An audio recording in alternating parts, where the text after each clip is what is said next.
is Laura Meixel, and I am the Assistant Director of the Department of Innovation and Performance, and very excited to announce here today an expansion to our project, Burgh's Eye View, to include parcels and tax data.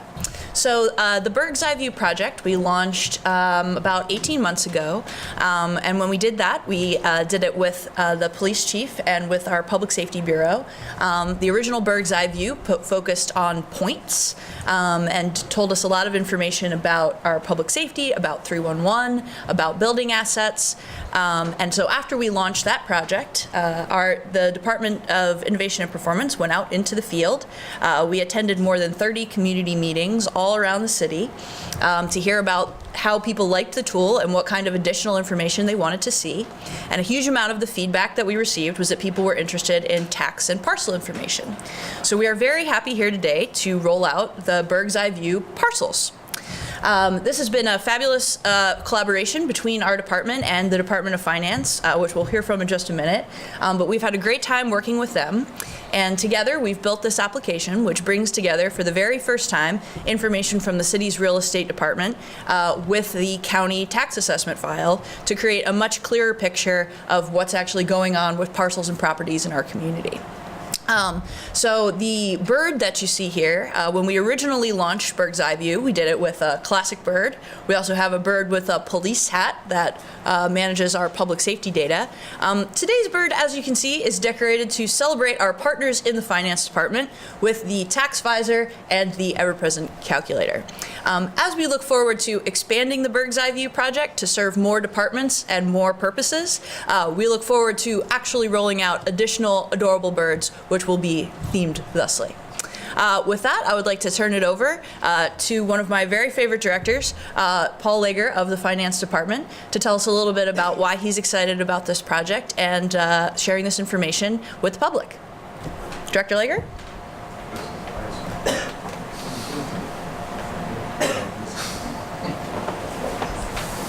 Good morning, everybody. This may seem like it is not a big deal, but it's an extremely big deal for a number of reasons. First of all, very personally, 25 years ago, the city got its first geographic information system package.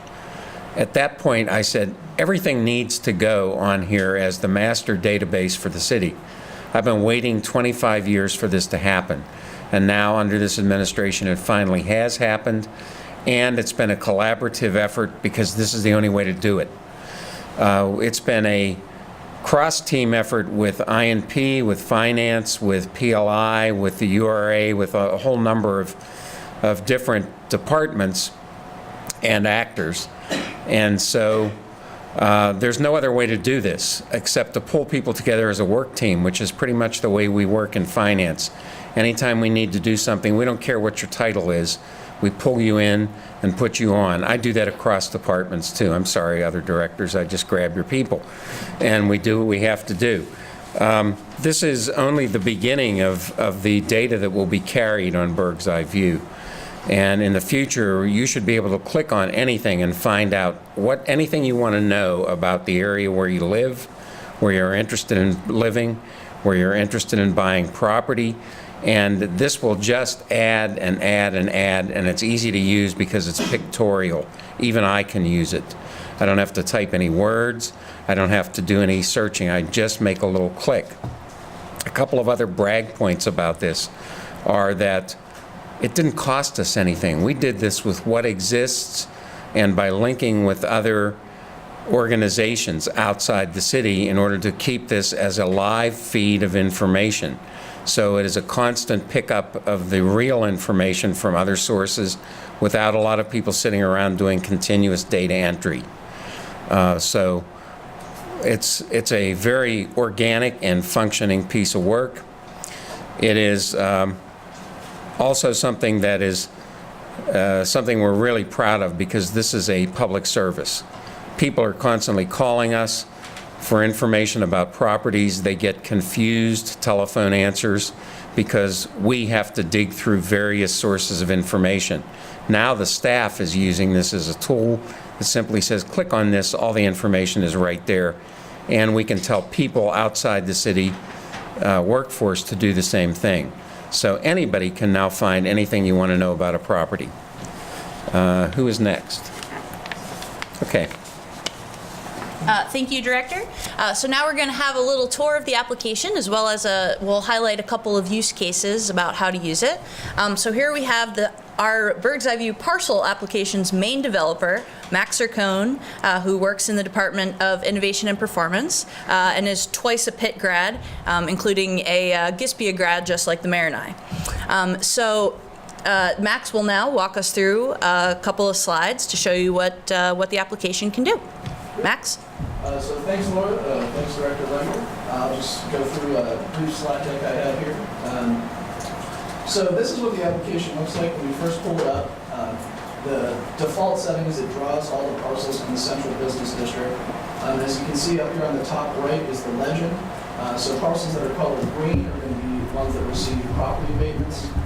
Yellow are properties that are in the City of Pittsburgh, and red are properties that are delinquent on their property taxes. Everything that is not either abated, city-owned, or delinquent is just going to come up gray. Okay, thank you.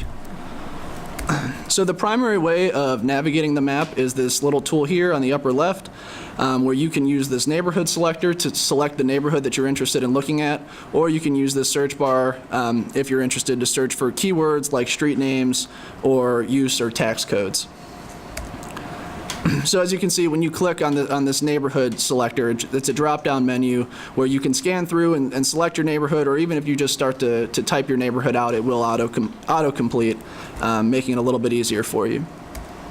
So the first case that I'm just going to go through briefly is for a community development corporation. So let's just imagine for a second that we're an employee at the Hilltop Alliance. So say I'm using Burgh's Eye View Parcels and I select Allentown. So Allentown comes up and I get a comprehensive overview of property related data in the neighborhood of Allentown. And then let's say I want to look at all the commercial properties in that neighborhood. So I go to the search bar and we type commercial, and then the map will just draw all the properties in Allentown that are listed as commercial properties.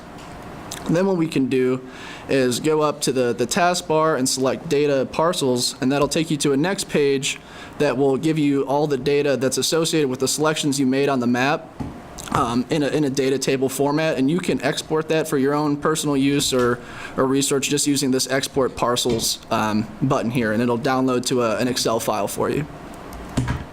The second use case that I'm going to review is just one of a Pittsburgh resident. So I am a Morningside resident, so I like to use that as an example. So say I'm on Parcels and I click Morningside and I want to look at my house. So I zoom in to where I know my house is, and I say, hey, I live right here on Chislett Street. So I select that, and when you click on the parcel, a tooltip that comes up outlines a bunch of property-related information right there. So your use code, your county land value, whether or not you have a lien on your property, and what the amount of that lien would be, and the number. And what's interesting here is, say, I noticed that there's a vacant lot next to my house, and I was interested in maybe purchasing that lot. So now I know not only, I can see my house on the map, but now I know that this lot next door is a city-owned property, and I know that I have to engage the city in their side yard program. So the final case is just I'm a Department of Finance real estate employee. So we'll just imagine for a second that someone calls the finance department and they have a question about a parcel in Sheridan. So I go to Burgh's Eye View Parcels, I click on Sheridan, and this resident's really done their research, and they happen to know the parcel ID number in that neighborhood. So I've clicked on Sheridan, and then I enter in the parcel ID number in the search bar, and the map will just automatically draw just that parcel, and we can, using this tooltip, say that the person called, they want to know if there happen to be any liens on that property. Now we know that there's 12 liens on that property, and they were just able to access all this property related data in just a really quick, comprehensive way in a pretty user-friendly application. So the URL for this is just parcels.pittsburghpa.gov, really easy. And hope you all use it. Thanks. Thanks, Laura. And you're right, it's a great day for Gispia. Thank you, Max, for putting this together, Laura, for visioning it and making it happen, and of course to our professor Paul Legger. Thank you, Director. You talk about 25 years ago and the advent of technology within the city. I can recall around that same time going down to the finance department where there were the big books of property that was for sale with the photograph, and you'd turn the pages to see where that was. There was no real information for the public unless they would physically come down and go through a huge binder to be able to see it. Now, sitting in your living room on your laptop, all the information that city government has is right at your fingertips. And in fact, it's more information than city government actually had because we hadn't compiled it together in this way until this project. So not only are our employees now able to do their jobs better, but the public is given that same information, and that information is provided to them in real time for free. That's really what this is about. It's about the understanding that knowledge is power, and that if we want to see neighborhoods succeed, we want to be able to arm our communities with as much information as possible. As we move later this year into a land bank, we'll now have the ability to look parcel by parcel in order to see community plans envisioned right on top of this information that will be provided to them. We'll now be able to go into a neighborhood and look to see where there are parcels of city-owned property and where community plans of economic development growth or green space growth fit in with it, in the partnership between a neighborhood community organization and their city government can seamlessly work across one database, one set of information.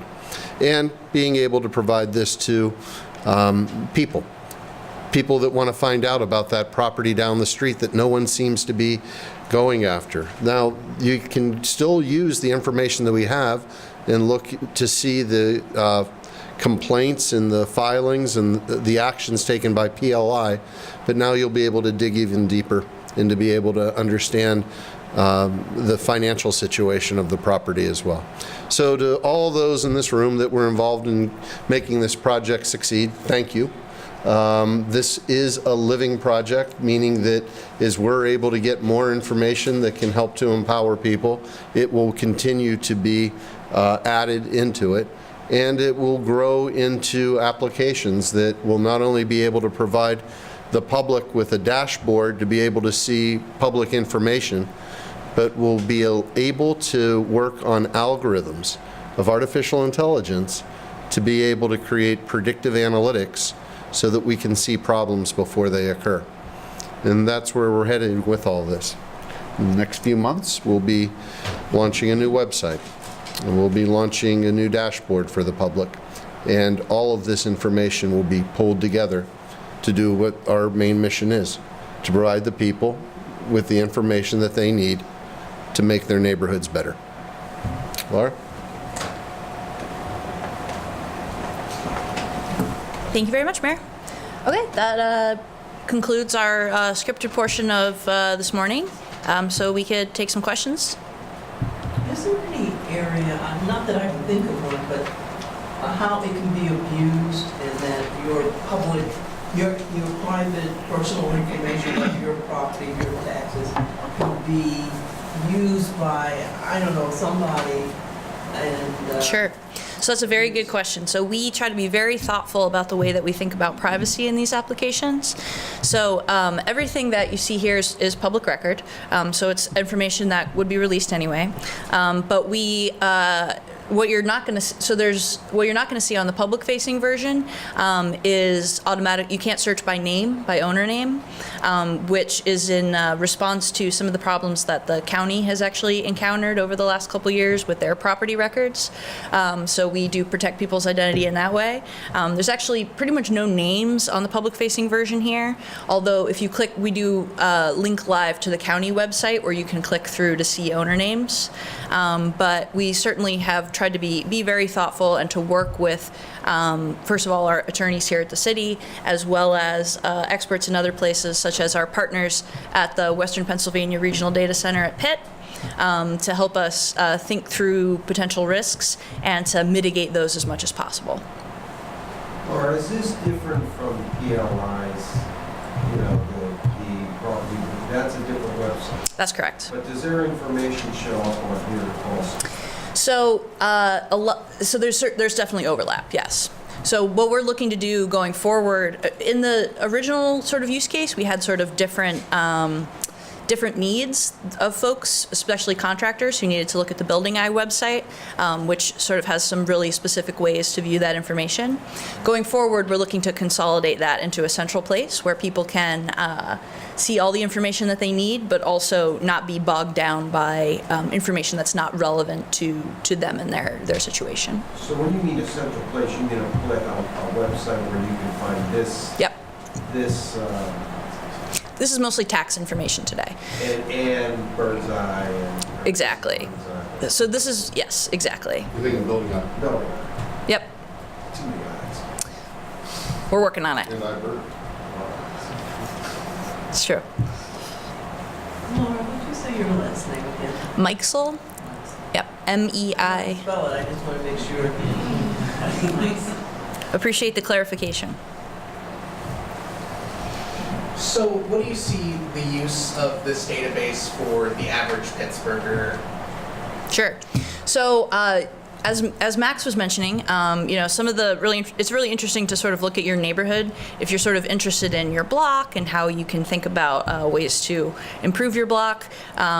If you're thinking about, getting your community development organization perhaps interested in buying properties that may be vacant or tax delinquent, this is a really easy tool for you to get access to that information. If you're interested in vacant lots, as a lot of folks are, I happen to know some folks up in Polish Hill who just went through our side yard program in order to purchase an additional parcel. This application allows those folks a really easy way to look up the current ownership of those parcels, and then to follow the process to take action. What are the next steps for Burgh's Eye? I'm so glad you asked. So we think a lot about the sort of product strategy for this because, again, this is all built internally using open source software. So, going forward, we want to add as much value to as many departments and folks in the community as we can. So the first round was Burgh's Eye View points and places. Today you have parcels, and next will be paths. Yes, we will be working with our new Department of Mobility Infrastructure to help to think about our roadways, incidents of closures in those roadways, and how we can bring all of that data together in one place so that can be communicated not only to third-party routing providers such as Google and Waze, but also included here so that you can see about construction that might be happening in your area. We'll also be looking to work with them to come up with some strategic views of how people get around in our city and in our region. Is it a P-A-T-H, Paths? Paths, yeah. Points, places, parcels, and paths. So you're talking real time for road closures? Yeah, so this updates hourly. So we aren't necessarily operating in the world of real-time, second-to-second data here, largely just because of our capacity issues. But, when it comes to road closures, we feel like the hourly updates should be frequent enough. What else will pass? Well, it's still in development, so you're going to have to wait till the next press conference So to that's see gonna about include that. road closure construction. Yes, I can guarantee you that. What else it will include is still in the works. But we're happy to have a new set of partners for us to work with so that we can continue the success we've had with our partnership with finance. Are there ways to toggle within the interface, like what data you're viewing? So if I'm looking for something fairly specific, I don't have to sift through road closures when I'm looking for tax documents? Yes, indeed. So we're actually doing a lot of work on that and helping to sort of understand what people's use cases are and what they sort of come to the application for. The tour that we did with the community groups has been huge for that. We, as I mentioned, we attended more than 30 all around the city, and folks there were able to give us really specific feedback on what exactly they're interested in and how they want to view it. So in the Bird's Eye View points application, which is at data.pittsburghpa.gov, there's a really great little bar on the side where you can click on and off of different content, whether you're interested in police and public safety information or 311 information or capital projects. All of that currently exists on the application there, and you can click it on and off. But it is definitely our intention going forward to get as much community feedback as we can so that we really build interfaces that are responsive to what people want to see. So these are two separate interfaces. Right now, yes, they are. Connected but separate. So if people are looking for something specific, they have to go to a specific website, but eventually they will be available from the city website? Depends what they're looking for. Depends what they're looking for. But yes, we are looking in the future to consolidate everything into the same platform. So basically they could just go to the City of Pittsburgh website and find the link, Yes, exactly. but not now. We're getting there. We're getting there. We have we now, between this project and the Points project, we have a considerable percentage of the overall information that we're sharing. When you compare Pittsburgh to other cities, are you leading the way? Are you catching up? Where do you stand with regards to what you're doing? That's a great question. So definitely a lot of other cities have shown a lot of interest in this project. I actually got a chance to present on it at Harvard a couple months ago now to a group of other folks who work in civic technology and in public sector technology. People are really interested in the technology that we're using for this because, as I mentioned, it's free and open source. So we certainly could have gone out and paid a consultant hundreds of thousands of dollars to build us a website like this, and then to sort of have them fly off. But here we have a model where we built it internally, and we have our folks who work for us internally who can continue to update it based on feedback from our partners in the departments as well as in the community. So people are definitely interested in that portion of it. I think our general approach, where we sort of have the central project and have built pathways off of that in order to meet the needs of customers in different places, is also something that is considered leadership in the way that governments think about projects like this. That sort of answered the question. Being humble, her team. Yeah. Praise my team. Publicly. Laura's being humble. Her and her team have set very high bars for other cities to follow, and they've been able to mine data that they had to start almost a decade behind in order to be able to utilize it the way that they have. And there's very few cities where these types of projects are being presented directly to the public. Many cities will use it internally to make their operations more efficient. Few offer it at the same time on a public basis, on an open platform that any other city then can utilize for free. Pittsburgh's not only changing the way that Pittsburgh government's being operated, but with the team that we have at IMP, they're changing the way government operates in this country.